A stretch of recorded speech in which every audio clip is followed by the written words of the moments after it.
Hello and welcome back to another Blu-ray review and the start of what I'm hoping will be maybe a 4-5 part continuous series of reviews covering this tremendous box set that just came out from Eureka as part of the Masters of Cinema series, which encompasses spine number 310, 311, 312, and 313 of the collection. It is Strange New Worlds. Science fiction at DIFA.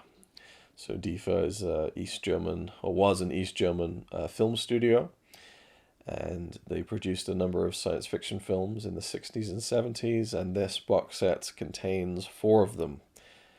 In fact, that might be all of them. I'm not entirely sure. Maybe as I journey further through the box set, I'll find out a bit more about that. But for now, we're going to start with the first film in the set, of which this gorgeous piece of front artwork comes from, which is The Silent Star from 1960, directed by Kurt Metzig. So we're going to take out the case here and kind of put it behind me, as I tend to do, and then we're going to dive into the film and talk about it, and then I'll talk about the extras on the disc that contains the first film. And then we'll do a separate video for each of the 4 films included, which, by the way, are The Silent Star, which we're talking about in this video, Signals, A Space Adventure, Eola, and then In the Dust of the Stars. So we'll get there in due course, but for now, we're going to talk about the first film. So here is the artwork for The Silent Star. I absolutely love this. As a matter of fact, I'm just going to take it out of the case, and let's just take a look at the inlay there without any of the glare. Just look at that gorgeous piece. It just, I don't know, it's just a really evocative, depiction of the film and where it goes. Even though the color palette is quite different to this scenario that we see, but I love how this thing continues here over to the back of the Blu-ray. Like, it's just, I don't know, the way that it kind of lines up with the color and then all the text and stuff with the special features and the blurb about the set, the copy there at the top. I don't know, I just really love man, it's just a great piece, an absolutely great piece by Kali AF. I don't know if that stands for the artist's middle and last name, or whether it just means Kali as fuck. Who knows? It doesn't matter. The artwork is incredible. The Silent Star. Let's talk about the film. So going into this box set, first and foremost, I was really excited. I love science fiction.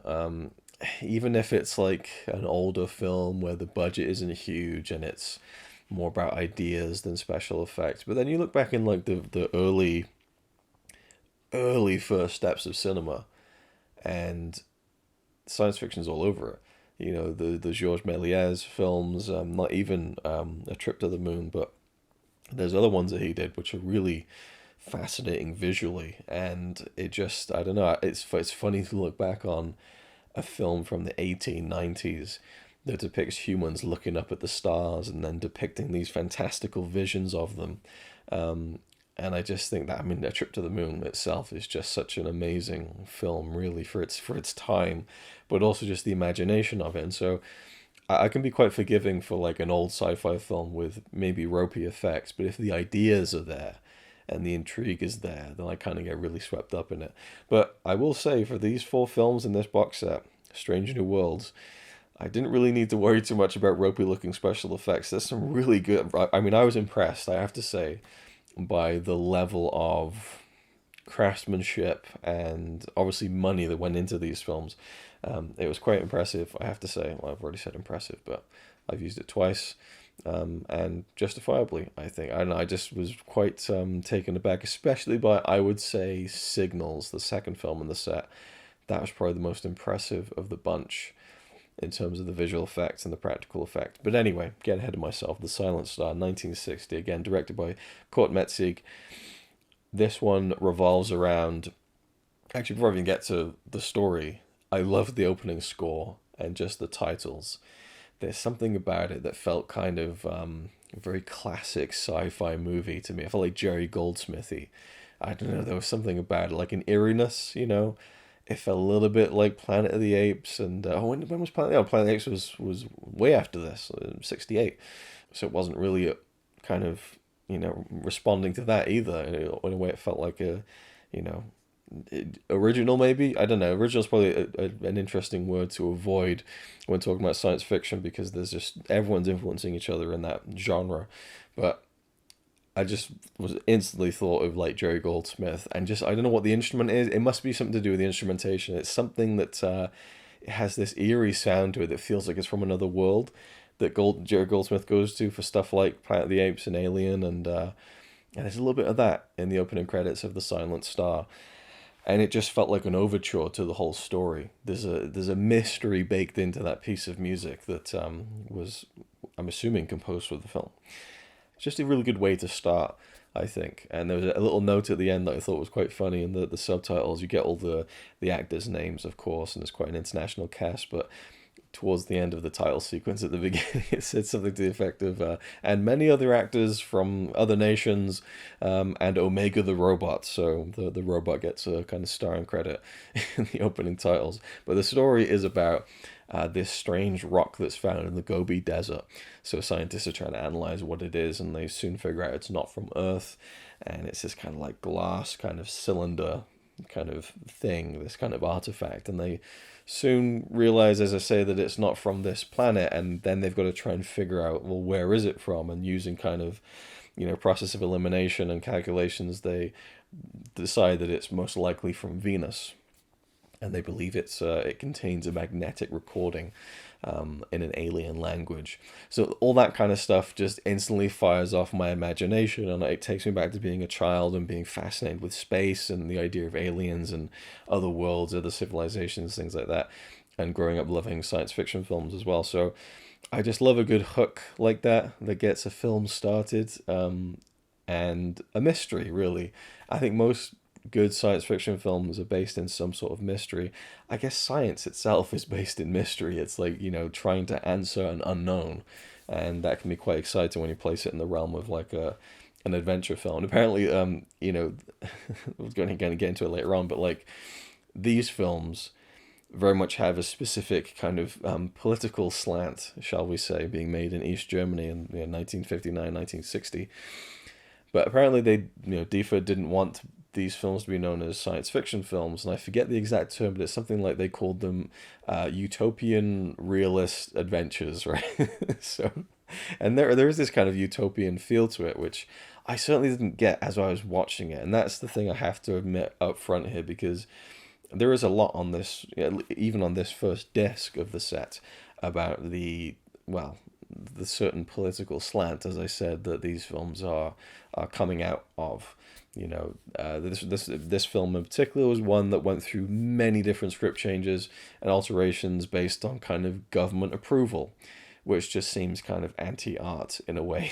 But also I think a lot of great art comes out of, compromising to restrictions, and you can kind of find ways to make things work despite those setbacks or challenges or, kind of restrictions.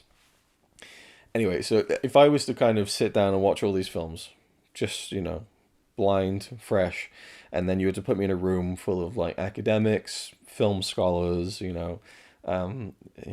people who specialize in history and all this stuff, and they was to say to me, Luke, what do you think about these films being from East Germany as opposed to West Germany? I'd be like Homer Simpson with like the monkey with the symbols for hands kind of just smashing together and doing backflips. Like I'd have nothing to say about that. If they would say to me, Luke, what kind of political leaning were you sensing from from these films? I'd be sat there long enough for someone in the back to kind of lose their patience and just shout, socialism! It's just, I don't know. It's not my realm of expertise at all. It's not something I really concern myself with. I have an idea of what I feel is right and wrong, and kind of certain ideals and the way that things should work, but I just find the world of politics so abhorrent for the most part that I tend to not really concern myself with a lot of it. And so this box set was kind of, through the extras and things and the discussions, quite interesting to consider this film and the films, overall, as coming from a socialist angle. And the whole East Germany, West Germany thing was something I really knew nothing about. I have to say, I was aware of the fact that there was East Germany, West Germany, but I wasn't really sure entirely what those two kind of sides were, or why it happened. And it makes a whole lot of sense once I find out why it happened. Of course, post-war, there was just a lot of people and a lot of different things going on. And of course, holy shit, Germany, post-World War II, that ain't something you can just easily hit the reset button on. So that's one of the things I enjoy about these kinds of box sets, where they have these great extras, where you have people who really know their stuff talking about these things, and in the commentary going, oh yeah, of course, like West Germany, East Germany, that makes sense. And I don't know, I enjoyed that from a perspective of someone who just hadn't really read up on that stuff and certainly wasn't paying too much attention in history in high school.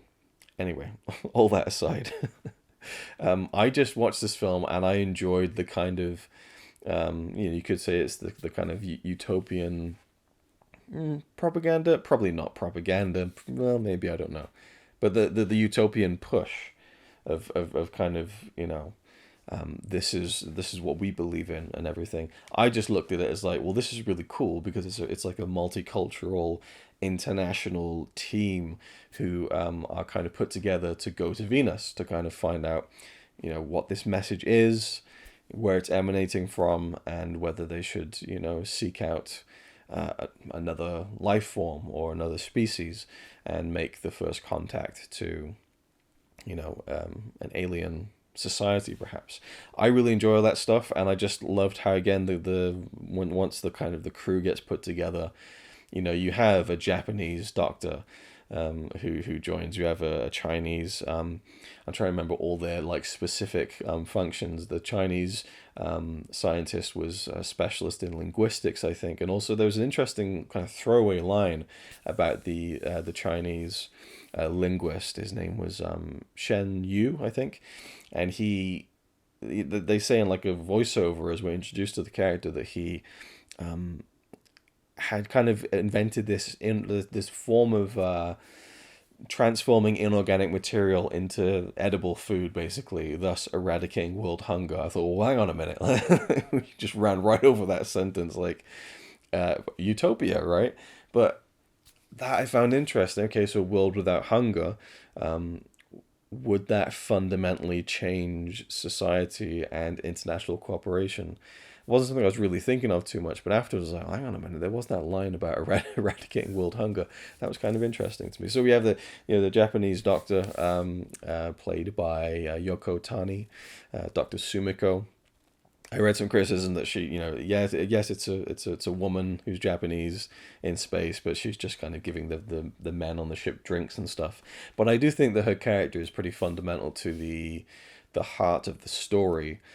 And to me, the heart of the story is not so much based in like, discovery and finding an alien species, as much as it is reacting to atomic fear, that hangs over the film so heavily. And this film was re-released in America, I'm assuming, or the world at large, in a redone version called, I think, First Spaceship to Venus in 1962. And in that version, they remove all references to Hiroshima, whereas it's very specifically mentioned in this film, and that Sumiko talks about her mother's experience with the bomb and how that has affected her life. And yeah, just that kind of atomic fear. There's even a sequence with a man who is kind of a stand-in for Oppenheimer, I guess, and I don't know whether he's supposed to be an American or a German, because everyone speaks German in the film, obviously, but he was really good, like little character actors only in that one sequence, but he's talking about how he invented the bomb and stuff, and it wrestles with the morality of that and everything, and how it hasn't been used since. I believe the film was set in 1970, even though it's was made in 1960. So it's dealing with that a lot, and once you get there is a through line to that kind of atomic fear, and that's kind of just a theme, and unfortunately a reality, atomic fear, that is something that I'm greatly drawn towards, like a kind of a fly to a big buzzing trap, you know, like I'm so intrigued by it and I'm terrified by it, and it's just one of those really scary, awe-inspiring things. But I liked that that was a part of this, and that it was kind of key to Sumako's character, and therefore I think really the whole theme of the film itself, I think, is really to do with the wrestling of this utopian society, perhaps, and kind of they talk a lot about like in a peaceful world we don't keep our successes to ourselves. And this idea that this international gathering of all these specialists happens to make this trip possible and to have the best possible people and everything. And there's a very kind of evocative shot near the end of the film of all these hands linking together, and it's you see black and white, and just it feels like it's kind of a real open society in that sense, and that maybe mankind can prosper and move forward together, which is ultimately a complete fantasy. So this is not just a science fiction film; it's a fantasy film, because that's never going to happen. It'd be nice to believe that it might, but I know better, and I would assume other people would too. So I enjoyed that part of it, but also, while it's kind of presenting this, everyone helping each other and stuff. I mean, there's little kind of, on the crew, on the spaceship during the mission, people kind of rub each other the wrong way and stuff. And there's an Indian mathematician who's pretty gruff with everyone, who is unfortunately played by, I believe, a German actor, which I think is the only case really where you have someone who is playing a different nationality than their own. I think, at least, a different skin color, perhaps, is a way of putting it. But there's like a Polish engineer, there's a German pilot, a Russian physicist who's kind of one of the main kind of characters of the film. Feels like the captain of the mission, I would say. There's the Japanese doctor, Chinese linguistics expert, Indian mathematician. The navigator is played by a Nigerian. I wouldn't say actor, because he wasn't. Apparently he was, like, I think, studying or something in Germany at the time, and he came on and made the film, and that was it for him. But that was kind of cool. I wasn't really expecting to see that. I believe he is the first black man to be depicted in space in a film, which feels like a kind of, I don't know. Sometimes you're like, oh, the first person to do this and this and this, and once you add too many things, it starts to feel like, not too big of a deal. But I suppose in 1960 it kind of was, and it was something that you wouldn't see. Another criticism I have read about the film is that he's just the navigator or whatever, or that he's just the guy at a desk pushing buttons and things and delivering exposition to the characters on the ship. But that he does have this little kind of mini story of Mona, who we can assume is maybe a lover of his and stuff, and he talks about Mona at the beginning and right through to the end of the film. So I like there's a little tiny part to his character there. He wasn't just a complete cardboard cutout. But it was just nice to see different nationalities and stuff. There's an American scientist, and I like the multicultural aspect of the crew. But I really just enjoyed I don't know, the thrill of the mission and the setting up of the mission and stuff, and like the TV coverage and everything, and it felt like an event. And there's like this kind of mountainous setting where they're kind of talking to people and getting ready to kind of mount the mission and stuff, and that just the background of those mountains gave the film a real sense of scope before you've even started, which I really like. I always just like when you have like a nice grounded real location in a film that just, I don't know, it feels more real that way. You could have done the whole setup to the mission in grey rooms of people talking about, all the little dials and stuff on the wall. And you kind of get that in other films in this box set, but I liked how it opened up a bit, and you got some of those kind of gorgeous, bits of scenery and stuff, and it felt like, here's the wide world, and now we're going to go beyond that. I just liked that feel of it. And, talking about the special effects, there's a particular set that they have built, and I was like, how have they done this? Like, I couldn't figure it out, because there's no way they built it to scale. Please excuse the crudity of this model. I didn't have time to build it to scale. I think they're panning across, and you see in the background the ship, which is an incredible ship design, by the way. It's almost completely impractical, but it's such a cool, it's just the visual of it is really awesome. And it feels like with each successive film in the box set, the spaceship design, because there is kind of a spaceship design in each film, gets more practical and realistic as each film, kind of progresses. But I just love the cool. It feels like a 1960s spaceship design. It's really awesome.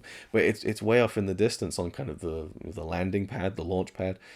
And then you have like there's vehicles and stuff, and then there's the actors in the foreground, and I'm like, how are they doing? Like it seemed like massive, and I just was so impressed by it to the point where I didn't really want to figure out how they did it, because they pulled off the magic trick, which is really fun and exciting, because it sometimes rarely happens, especially watching older movies, where you can kind of really tell, oh, that's a rear screen projection shot or whatever. There is one of those in this film, actually, a very brief one while they're driving in a car. But I was just like, holy shit, this is just like, I don't know, I was just really taken with the sets, and I feel like it was a forced perspective and a miniature, I don't know, but it was awesome. I loved it. And again, just the building up of it. And I wanted to name check another film actually in the collection that it reminded me of, and it is Frau Immond, Woman in the Moon by Fritz Lang. I love this film, and this one's a good, almost 3 hours in length. It's a silent film from 1929. I remember I've only seen it once, by the way, but I loved it so much. And the first like hour and a bit is just all these characters, and I'm like, man, when's the space stuff gonna start? But it wore me down to the point that once the crew started getting assembled, I was excited about it, because I really like that little kid, and he's gonna be on, like, and so I really loved how this film set up all the characters first, whereas in the Silent Star you don't quite get that luxury in terms of the time. It's about 90 minutes in length, but just the excitement of a mission and a launch is just something that for me is just like cinematic catnip. I just love it. I don't know what it is about it. It's exciting. It's the feeling of going beyond, I guess. I don't know. And this one, but I'm trying to think with the other ones, there isn't really a significant launch sequence. Yeah, in Signals, they're kind of already out in space, I think. Well, yeah, and then in Il Lumia, it's kind of, you don't really get a launch sequence or anything like that. And then in the fourth film, In the Dust of the Stars, you get a landing sequence, but it starts on an alien kind of planet sort of thing, or a different planet. Anyway, so I just enjoy the build up to it, and having the TV crew there interviewing. We've been waiting 36 hours to talk to all of the astronauts, and we get little seeds of things here and there, bringing in the pilot, and then Brinkman and Sumiko, who have this kind of past that's unspecified, and there's kind of this weird energy between them, which gets explored throughout the film. I enjoyed their relationship and kind of the hanging things left unsaid, I suppose. But and there's a funny kind of little tiny little side thing where they're in the spaceship and they're flying to Venus and stuff, and what do you do to pass the time? Well, let's play chess with Omega the robot. Professor Halling, I believe he was the American scientist. He keeps losing to the robot, and he's just pissed off about this and stuff. And I think it's Sumiko who's like says to the Polish engineer, like, you should really kind of tweak his programming a little bit to have more of a soul. Well, what do you mean by that? Well, maybe let him win, let the Wookiee win. And so later on, he has done just that, and Halling, he kind of wins a kind of a tainted game of chess, and he's really happy with himself, and he's just like, well, I guess, the human mind, just something that robots just can't quite match up to. And then like, oh yes, very good, very good. I thought that was really fun. They did a little bit of playing around with 0G, with the gravity and stuff, and then I think there's some sort of throwaway, let's turn on the anti-gravity stuff. And that's another thing actually with Frau Immond that it reminded me of, because they actually do an attempt at zero gravity in this, and then they have I believe like leather straps on the ground for them to use, which means they don't have to do the special effect throughout the whole movie. But this is all like speculative, like real science fiction stuff, whereas some of the things in Silent Star, there's a bit, I can't remember when they sent the first person into space, so maybe that still doesn't quite add up. And I believe in one of the extras It's like a newsreel from 1959, and it's actually a set visit of the Silent Star. And the voiceover says something to the effect of, in a few years' time, we believe that humans will fly to other planets and stuff, and this won't be science fiction for very much longer. But yeah, they played around a little bit with like zero G kind of special effects, and it's fun. You see some of the wires and stuff, but there's also like a moon base that they're kind of relaying with throughout the film. I love that as well. There's like just this little kind of simple room, and then you have a window and a backdrop with Earth, and just the depth of it was just really well designed, I thought. And it had all these little details, this film. I loved it. I really did. And I'm going into so much detail because I really did love it so much. And yeah, sometimes maybe some of the model shots don't look amazing compared to some of the more you know high benchmark science fiction films, 2001 or Star Wars or whatever else. But I don't know, there's just a charm to it, and sometimes you just can't beat a good starfield backdrop and some really cool models. I don't know, there's just something really engaging about it for me personally. It might just be my affinity with space and science fiction in general, specifically in film.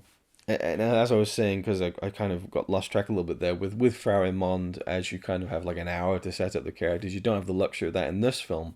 But I still think they did a decent enough job of giving you the before of some of these characters. And I don't know, I just think the pacing's really good. That's something I really enjoyed about the film, was the pacing. And I was wondering, were these films going to be like 2 hour epics? And they're mostly not. They're mostly 90 minutes. One of them's 80 minutes. I think the longest film is In the Dust of the Stars, which is around an hour and 40 minutes. And I feel like the brisk pace really works. More so in this than the others, I would say, actually. Maybe, yeah, well, I don't know. Signals is an interesting one in terms of the pacing. We'll get to that in a future video.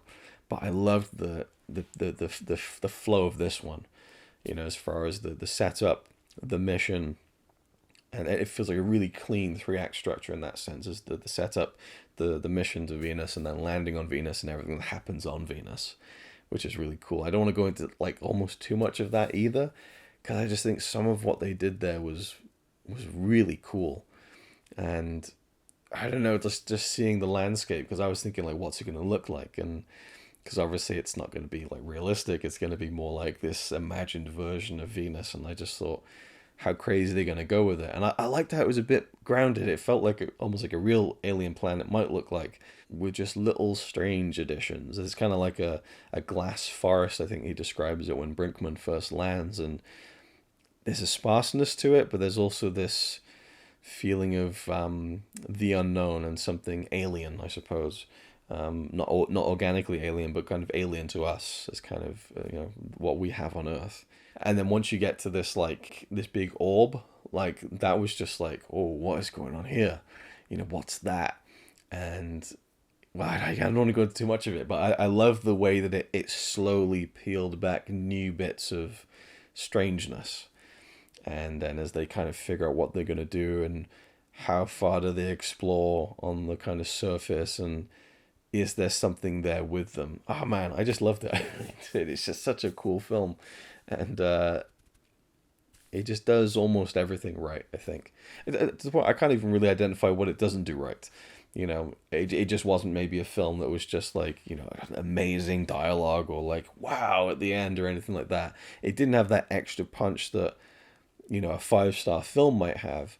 But apart from that, I really loved everything else about it. Like, it just was so enjoyable and so entertaining, and it just connected me back to being a kid again, I think.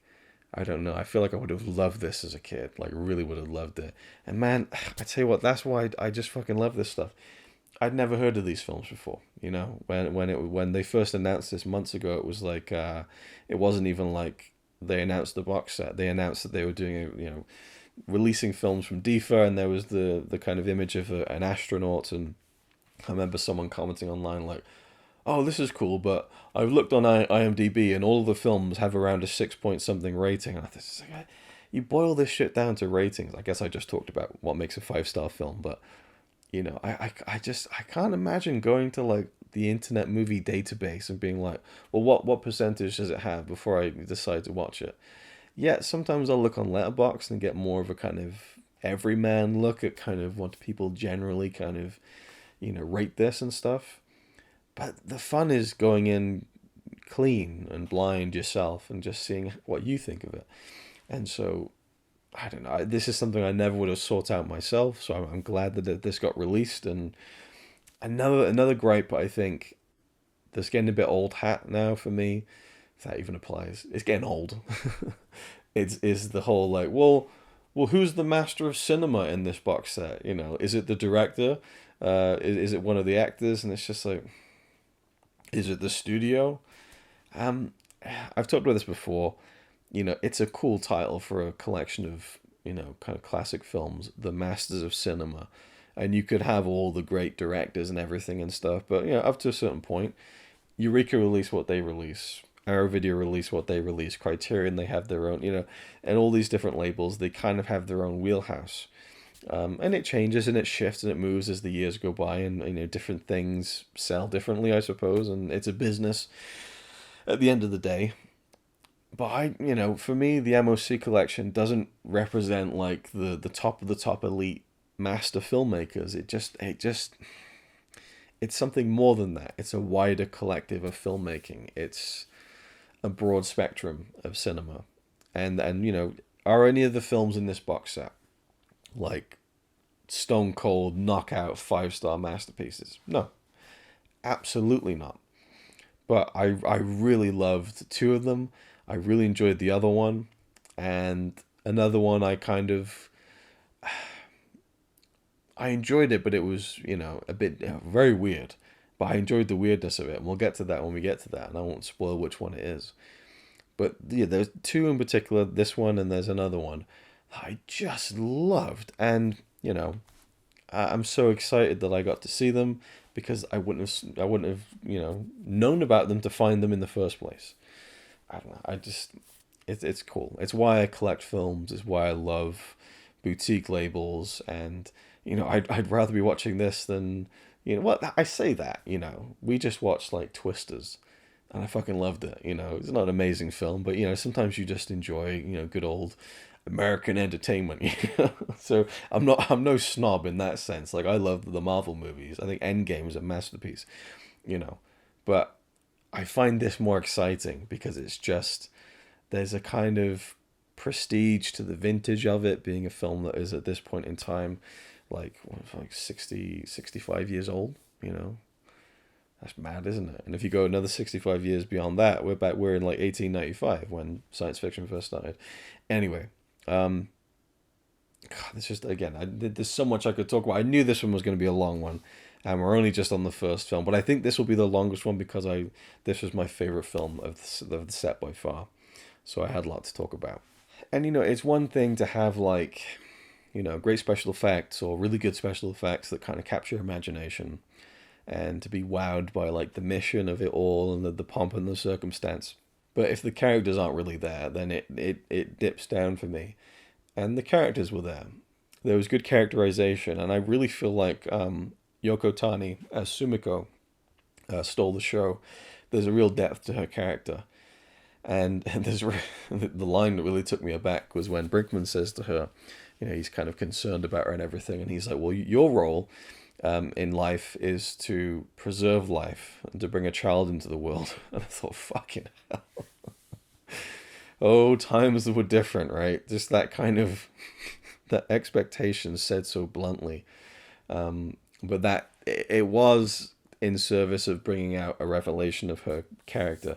And I want to talk a bit more about that, but I hope that people check this film out. I don't want to spoil some of the more, critical moments of the story. But I just think that she really brought it as an actress. And this is something that I've talked about before a lot as well, is watching a foreign film and not knowing the language. Can you really detect good acting or not? And I think you can if you don't speak the language, if you don't understand a single word that they're saying and you read the subtitles. I think you can understand a really good performance is a really good performance, because there's so much that goes into a performance when people are acting. It's in the facial expressions, the physicality, the movement, their on-screen charisma. And when things are broad like that, or it's emotional, I think you can really tell whether it's working or not. but sometimes just your basic dialogue, just like, oh, da da da da da da da. Sometimes people just can't deliver basic dialogue, and it's terrible, and it takes you out of the film because it's a bad performance.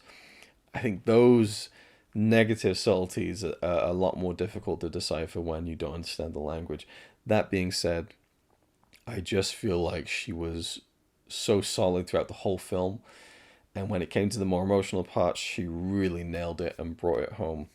Whereas the Nigerian performer, he there was a couple of times where he was just turning around and saying a line, and it felt very perfunctory. Maybe just the way he moved, it was that kind of, and he wasn't really an actor. But I liked the way he brought to the film anyway. And I feel like towards the end, when he's calling out for Mona, there was something there. And I do believe at one point I was watching Yoko Tani, delivering a line of dialogue, and I'm reading it in English, and I think I saw her mouth movements were matching the subtitles. So I don't know whether she was speaking English on set, and I wonder whether there was all sorts of languages going on and stuff. And that just seems like such a headache to me from a filmmaking perspective. But somehow it all came together, and you just go along with the conceit that everyone's speaking German, and you could say, "Oh, well, it's the German propaganda that in a utopian society everyone would speak German." And then, no, that just in any foreign film like this, if it's a French science fiction film, they're all speaking French. It's just the way it is, right? And I don't love that, but I just kind of go along with it. I just recently watched a Hong Kong film, and there was some German characters, and they were speaking in German. I thought, holy shit, like I like that touch of realism when they're able to put it in there. But I think sometimes, you know, that must be very difficult to try and pull off at the same time. It sounds simple. We'll just everyone speaking their native language, but then does that mean everyone on that ship knows like 6 or 7 different languages? Like, it's just difficult, isn't it? So you just kind of go along with the conceit because it's a movie, and what a movie it was. I think that's pretty much all I got to say about The Silent Star. And again, the whole Venus act of the film, I don't want to spoil it. Well, no one spoiled too much, but I was really satisfied with where it went, and the sense of mystery and the kind of subtly psychedelic designs of some of that stuff, I really enjoyed. And as I said, that kind of through line of the atomic fear, I think really paid off at the end of the film, and it brings up the question of the folly of atomic power, and I think the self-destruction of societies, which is also something I'm very in tune with, and I think about a lot as well. I guess I'll just say it right here and now. It's kind of a theory I have. I believe that any intelligent society is destined to destroy itself. There was that famous experiment with the mice. I think was it mice or rats, where they were kind of just placed in a kind of a controlled environment where they could have whatever they wanted, and things didn't go too well. I mean, that's an experiment. That's a kind of theoretical experiment, but I just think that writ large, the whole universe, countless civilizations, I'm sure, I think they all end up destroying themselves, us included. I think we've managed to hold on for long enough like cockroaches onto this planet, but I feel like our time is coming up pretty soon.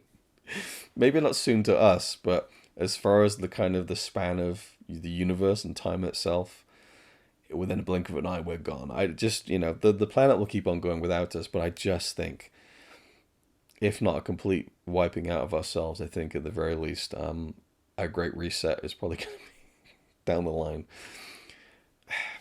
I'm very nihilistic like that, but I just think that it's impossible, absolutely impossible to wrangle a society together in one collective agreement. This idea of the utopia is complete fantasy to me. It sounds nice on paper, but I just don't think in practice it could ever work, because the only way it could work is if the collective, if the whole society was almost one brain and one kind of one viewpoint.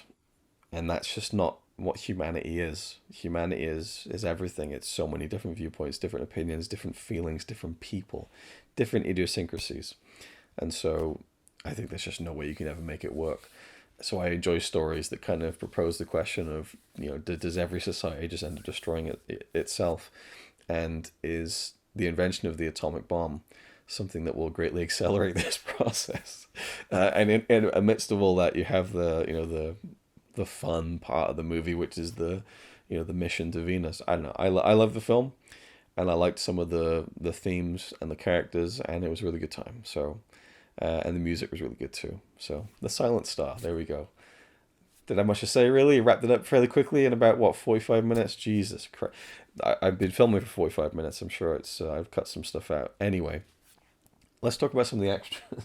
So, first and foremost, I love this cover. We looked at it earlier, and there are reversible sleeves for all four of the films, which is really nice. So you have this case that holds, I believe, oh, my voice went so high then. It just has the Silent Star. So it's just the one disc there. And I like how you have the orb on the disc, which is kind of a nice touch, I think. I really love the font treatment for the film as well, by the way, for this set. Just really slick and sleek. Really fits, I think. So the first disc just contains the Silent Star, so we'll be kind of reviewing that in the tail end of this video here. So for this one, the transfer for the Silent Star came from a 2K scan from the original 35mm camera negative. I think this film looks the best out of the entire set for me. Just look gorgeous, and so I'm glad that my favorite film in the set was the one that looked the best. And we have a number of extras on this first disc of the collection. But before we get to that, let's talk a little bit about the commentary. And for all four films, we have commentary from David Melville Wingrove, and they're presented by him, but were written by Roland Mann. Now, I don't know exactly what the percentage is. When David opens the commentary on the Silent Star, he says you're going to get 2 commentaries for the price of 1, meaning he's reading the written work of Roland Mann on this for this film, but I'm assuming also interjecting some of his own thoughts. I'm not entirely sure what the percentage is again, but it feels very natural and flowing, and it doesn't really feel like someone reading something. So I thought that David did a great job. However, it kind of ended up forming into what it was for the commentary on the film. There's a few gaps in between, but they're nice gaps, and I really enjoyed the commentary. And again, it was, for me, it was like, oh shit, yeah, East Germany, West Germany. It might be handy to know some of this stuff in the grander context of these films and everything. He talks about the career of the director, who I feel like I had the pronunciation down at the beginning of the video. It's completely left me now. Kurt Matzik? Maybe? I don't know. But he talks about the director and his career and how he got into films and stuff. And it's so interesting when you hear about people who, especially like in Germany, in the film industry, who worked throughout World War II. There's always just some fascinating stories there that's just like, really interesting stuff for me. He talks a lot about First Spaceship to Venus, the kind of American version, changing the Soviet kind of captain and scientist to an American, turning the Polish engineer to a Frenchman, removing all references to Hiroshima, changing the score, removing like 17 minutes of footage. You just think like, man, what's the point? And that just made me think of this recent AI version of a film called Watch the Skies, I think it's called. It's this Swedish film from a couple of years ago. And they're re-releasing it in cinemas now with this AI process where they've basically mapped the faces of all the Swedish actors. The Swedish actors have done their dialogue again in English, and then they make the digital masks move the mouth to kind of match the dialogue using AI. It looks fucking dreadful. Like, I just I just think like people don't, I don't know, the people who refuse to read subtitles don't deserve these films. You know what I mean? Like, if it's an accessibility issue, all right, fine, do a dub. But, a dub is a dub. I just look at these weird fake digital mouths and I just think, what's the point? It's just one of those things. And like this, we're going to bring this German science fiction film over to America. Great. And we're going to change this, and we're going to change that, and we're going to cut this, and we're going to change the music. And it's just like, what's the point? You're just, how far removed from what it was do you want it to be, And just this idea of, and talks about the government approval needed for the script, and like we'll change this and change that, and there's a sequence that I didn't want to talk about because it's a really cool scene, I think, where there's this kind of sludge on Venus. That's all I'll say. It's a great scene, I think. It's full of tension, and apparently they used all the glue supply in East Germany for that. So the entire supply of glue in East Germany in 1959 was depleted by the making of the Silent Star. I just thought it was a really random but like fascinating fact. And there's also a really interesting broad discussion on science fiction as a genre, both in the written form and in the visual form, and the idea of how science fiction operates on the page compared to how it does on the big screen, and how you can do things visually that you can't do on the page, and vice versa, with comments from people who have worked in science fiction. Very interesting stuff. I really enjoyed that section of the commentary, just kind of what is science fiction, what elements does it need to be classed as science fiction, and again talking about how some of these films were called utopian, realist, adventure films, or whatever it was that the whether it was the East German government or whether it was DIFA themselves who wanted these films to be known as that and not science fiction. That stuff was really interesting. And I really enjoyed the commentary overall. And considering it was someone kind of using someone else's written work for the entire duration of the commentary, I thought he did a really good job. And I look forward to listening to the other three once I get to them. At this point in time, I've watched all of the films. I haven't done all the extras yet, but I have for the Silent Star. I'm kind of slowly working my way through it and really enjoying the process. So the extras on the disc, we have Red Skies, Claire Knight on DIFA, science fiction and socialist culture. She talks about the history of East Germany and West Germany and the first German film studio since World War II with DIFA and the socialist slant of the studio. And she puts all four of the films into the political context of their time and place, especially considering, I think, Silent Star's 1960, the next film in the set, Signals, A Space Adventure, was in 1970, I think, so a full decade in between. And so a lot can change in a decade, and while there may be a socialist slant to these films, there's certainly a difference once you move ahead 10 years into the future. A really good analysis of each film. I thought I really enjoyed her comments on each of the four films and their unique qualities. And she also talks a little bit about the space race and the Soviet influences on the films. And that part, the Soviet influence and everything, and I'm still a bit murky on that. So I don't know whether that will get explored more in more of the extras for the next three films. But I don't know too much about Russia or the USSR or the Soviet Union, and I just don't know much about Russian history at all. Again, I kind of just fall back on like, well, I know what's right and what's wrong, in the broad scheme of things, at least in my time. But going back then, I really don't know what the climate was. So I need to do my World War II history. I think that's something that is an area I really want to kind of go into and learn more about, because it informed so much of everything, moving forward past that, in the era that most of our grandparents lived through.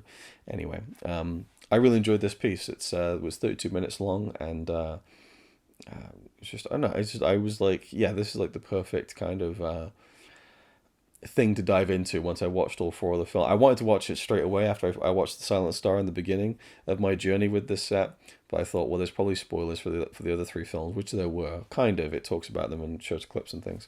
But I was really keen to get to the extras, and this was a great one to start with, I thought. And there's some interesting short films included on this box set that are from DIFA, I believe. Yeah, I think it's a DIFA animation.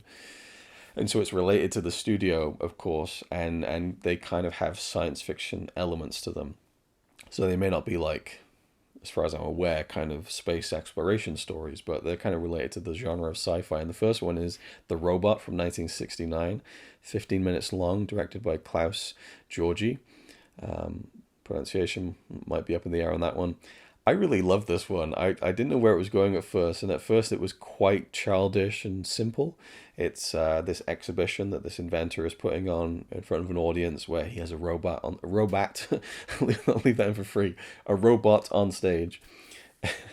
and he's kind of showing everyone what it can do. It can hoover up, some kind of rubbish, and it has a practical function.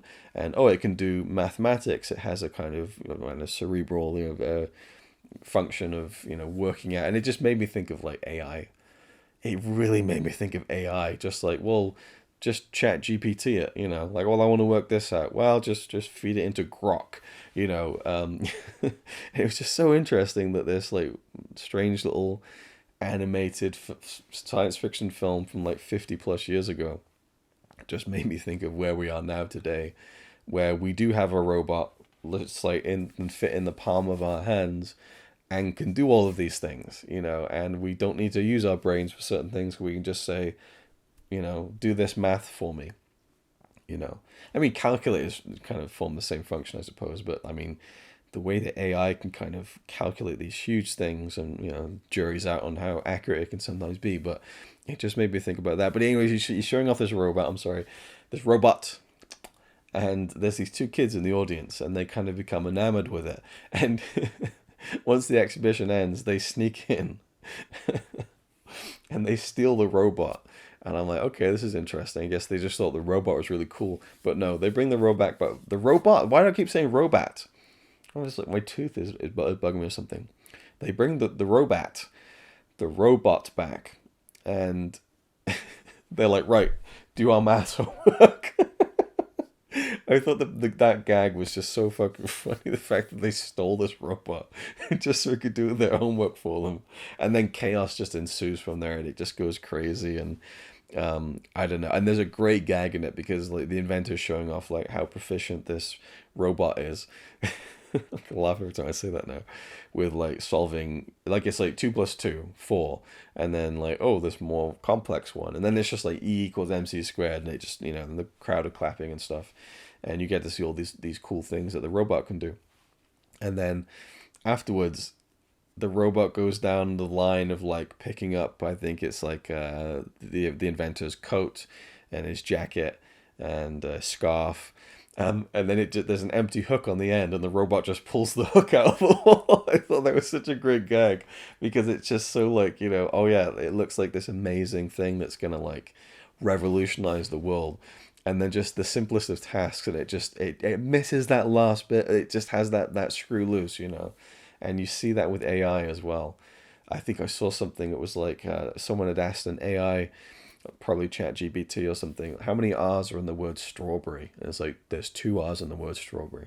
Are you sure about that? Yes, I'm sure about that. Well, you're wrong because there's 3 R's in strawberry. No, strawberry. Berry, 2 R's. They're like, well, no, there's 3. And they say, oh, you're right, there are 3. Like, I just thought that, again, that was really like prescient, I thought, in terms of like robotics and AI, just that last hook on the wall, just pulled it right off the fucking thing. It's just brilliant. A really great gag and a really fun little thing. I loved how wacky it got and zany towards the end. It was super fun.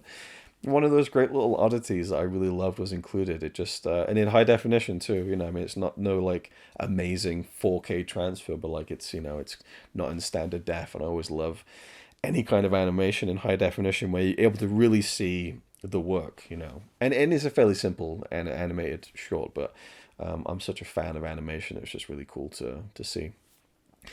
Then there's a few or 2 newsreel clips, and they're very short. The first one is British filmmaker visits DIFA 1959. This shows I think the first English film festival in Berlin in 1959, and you have Anthony Asquith and some British actors visiting Berlin, and also the set of The Silent Star. So you get like a few like brief like clips of Yoko Tani kind of on set in kind of a kind of astronaut outfit.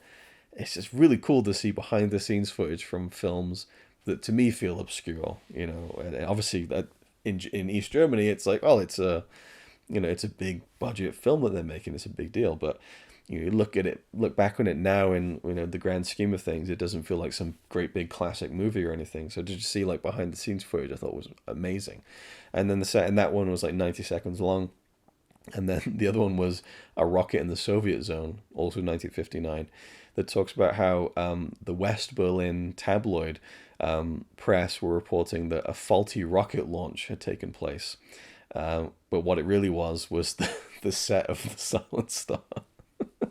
And you get to see another little bit of set footage from the launch pad and the rocket, which again was just like, love it, awesome. And I believe that was when we get the quote, traveling to distant planets should become a reality in a few years. That is 40 seconds long. So quite brief, but I love that those things were included. Really cool. And then finally, rounding off the disc, there is the original Silent Star trailer, 3 minutes in length. Really ropey quality, but it's just so great to see how a film is promoted in the time period that it was made. I say this in every Blu-ray review, to be fair, but I just think it's a really, not vital or fundamental. Those words are popping into my head, but that's not true. But they're an interesting piece of the overall puzzle of a film's life is how it's promoted. And the trailer is a really good indication of that. And I really enjoy it. And as an editor, I just like seeing how are they cutting a trailer in East Germany in 1960, so I really enjoyed that. And then finally, there is the Strange New Worlds Masters of Cinema trailer, which is the new trailer that was created for this box set, which is 100 seconds in length. And a really good trailer. Like, it's really well cut and a great edit with some really great imagery from all four films. I will drop a little criticism because there's a really cool moment towards the back half of the trailer where it's like a roll call of all the four titles, like The Silent Star, Signals, A Space Adventure, Iolomia, In the Dust of the Stars. And in between each title card, it's clips from different movies. And for me, I would have put the corresponding clips, you know what I mean? I just like a little nitpick there.